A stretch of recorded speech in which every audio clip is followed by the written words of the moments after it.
सर्वप्रथम सर्वांना जय शिवराय। आज मला व्हिडिओमध्ये पाहून वाईट लोकांच्या पोटात दुखेल पण चांगल्यांना आनंद होईल। सोडा तो विषय, मेन मुद्द्यावरती येतोय। 20 तारीख जी आहे त्याच तारखेला महाराष्ट्रात मान्सून प्रवेश करतोय, पण आता तरी घाई करू नका, कारण की 20-21 त्याला पूर्ण महाराष्ट्र व्यापू द्या। 22 पासून पुढे पेरणी योग्य वातावरण आहे। 20लाच वातावरण पूर्ण चेंज होऊन जाईल आणि निगेटिव्हिटी जी करतायत त्यांना एक विनंती आहे, मागचे अंदाज चेक करा, त्यामध्ये आताच्या वातावरणामध्ये काही फरक आहे का। परिस्थिती जी सांगितली पहिले तीच आहे, त्यामध्ये बदल नाही। पण बदल होण्या अगोदर 20 आणि 21ला 2 दिवस संध्याकाळपर्यंत धीर धरा। 22 पासून पुढे जेव्हा 2 दिवसात जेवढा पाऊस पडेल त्याच भागातल्या शेतकऱ्यांनी आपला जे काही पेरणीचा निर्णय आहे तो तुमच्या वैयक्तिक निर्णयावरती घेऊ शकता।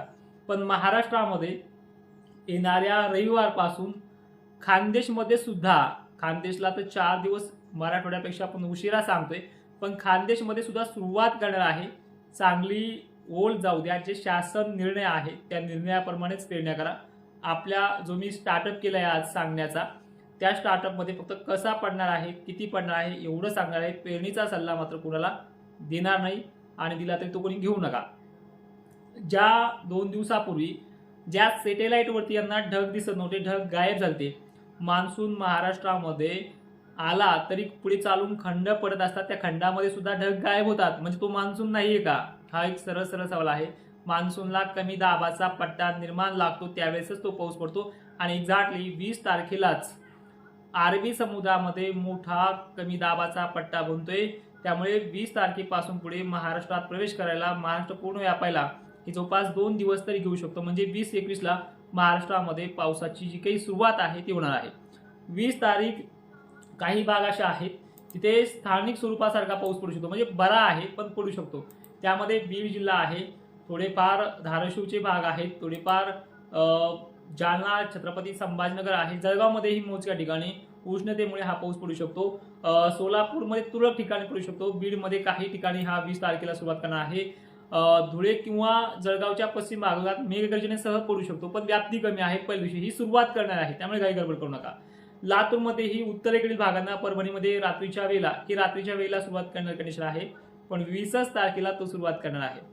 यापेक्षा ही दुप्पट जी काही भर आहे, म्हणजे थोडीफार सुरुवात करणार 20 तारखेला, पण दुप्पट जी काही भर आहे ती जळगावला 2 दिवसातच 21लाच, एकाच दिवसाच्या आडमध्ये 21ला संध्याकाळपर्यंत सुरुवात करणार आहे, पण पेरणीच्या योग्यतेचा नाहीये, लक्षात ठेवा। सांगलीमध्ये चांगली सुरुवात करणार आहे, त्याचबरोबर अहिल्यानगरमध्ये सुद्धा सुरुवात करणार आहे, पण जास्त व्याप्ती कुठे? सोलापूर, धाराशिव आणि बीड जिल्हा तर लातूर परिसरापर्यंत आहे। भोकरदन, जाफराबादला थोडं शिरवाळ आणि शितोडे याच 21 तारखेच्या संध्याकाळी सुरू होतील, आणि हा 21 तारखेचा पाऊस जो आहे तो कमी नाहीये। सोलापूर पासून खाली धाराशिव, बीड, लातूर, परभणी, नांदेड पर्यंत याची व्याप्ती आहे। इकडे वाशिम, बुलढाणा जिल्ह्यात सुद्धा 21 तारखेला रविवारी सुरुवात करेल, आणि यापेक्षा मोठी व्याप्ती 22 तारखेच्या संध्याकाळी। तर याच्यामध्ये जिल्हे खूप आहेत, पण माझा एक सल्ला आहे तुम्हाला वारंवार की पेरणी पुरता पाऊस होऊ द्या, मग करा।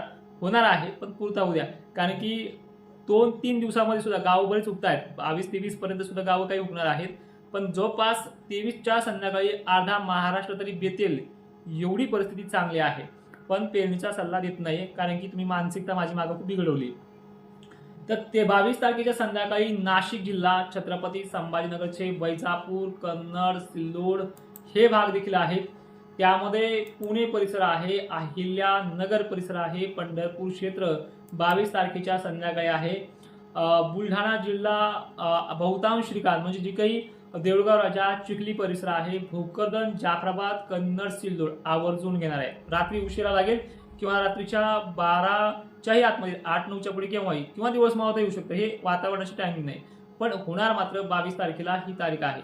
आता तुम्ही म्हणता ते 20-21 पण आम्हाला सांगितलं होतं, आहे तुमच्या भागामध्ये सुरुवात तो करणार आहे, पण सगळेच गावं नाही घेतले तर त्यामुळे तुम्ही काय म्हणताय? त्यामुळे सुरुवात करणारी 20-21 आहे, जी तुम्हाला मी सुरुवातीला सांगितली, पण होणार 2 दिवस मागे पुढे होतात 20 पासून सुद्धा, पण येणार मात्र नक्की ह्यावेळी।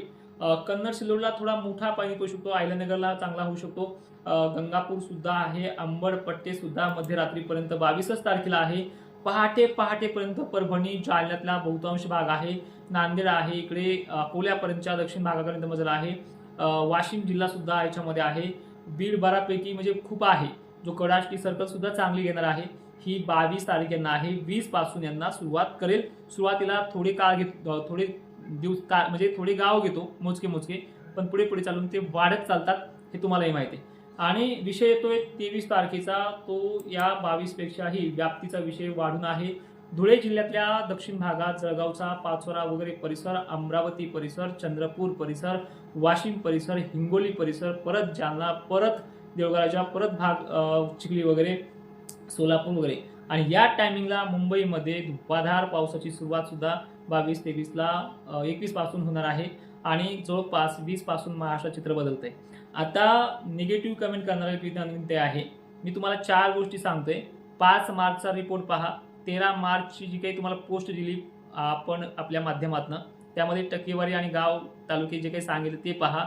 दुसरी महत्त्वाची गोष्ट, एक व्हिडिओ दाखवा पेरणी करायचा सल्ला दिलेला. आणि चौथी महत्त्वाची गोष्ट, माझी प्रसिद्धी गेल्या वर्षीपासून फास्ट वाढते, हे तुम्हाला सहन होत नाही म्हणून तुम्ही भुकत राहा. तुमच्याकडे लक्ष पण देत नाही, भाकरी पण टाकत नाही तुम्हाला. तर जे काही शेतकरी आहेत माझे हितचिंतक, त्यांना याच्यामध्ये दिलासा दिलाय. फक्त नाही फक्त 20 पासून सुरुवात होऊ द्या आणि 22 पर्यंत पडू द्या. नंतर पेरणीचा सल्ला तुम्ही घेऊ शकता. आणि ॲप्लिकेशन्स जे लाईव्ह आहेत तो आज संध्याकाळी 8 वाजता आहे, त्यामध्ये तालुके वगैरे सांगितले जातील. जय शिवराय, धन्यवाद.